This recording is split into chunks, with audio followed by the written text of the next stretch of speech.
I mean, you've painted what many would view as a ridiculous picture of a man dubbed the Butcher of Tehran, somebody whose death was greeted by many women posting images of themselves celebrating his death. Well, obviously, what you're saying is inaccurate, to say the least.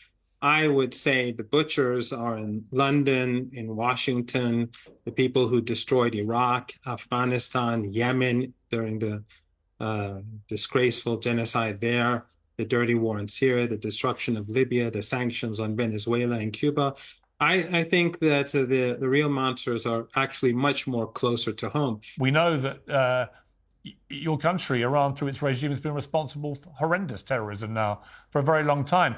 Why do you expect people watching these interviews, when you do them, to just calmly believe you when you say that all the bad guys are everybody else and the downtrodden, oppressed, much misunderstood people are the Iranian regime that is despised by so many people in Iran itself?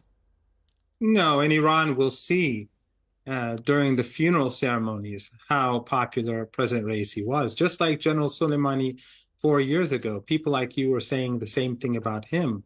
But we saw millions come to the street. Just because in the West you say this sort of thing doesn't mean that that's the reality on the ground over here.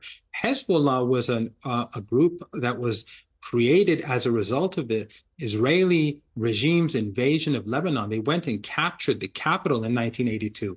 Hezbollah was created as a result of this illegitimate and brutal occupation. They expelled the brutal apartheid ethno-supremacist regime from Lebanon.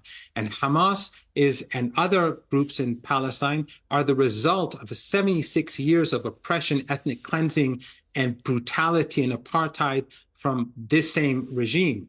So when you speak about the Houthis or Ansar Allah, you're talking about a decade of genocide carried out by the Saudis and the Emiratis, who are your allies, and your governments were supporting them. Your government starved the people of Yemen to bring them to their knees, but you failed, and you failed today as well.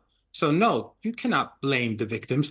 9/11, we were told that Al-Qaeda carried out the attacks on the Twin Towers. Who was Al-Qaeda? They were working with you in Afghanistan. And then 10 years later in Syria, in Libya, Al-Qaeda was cooperating with you.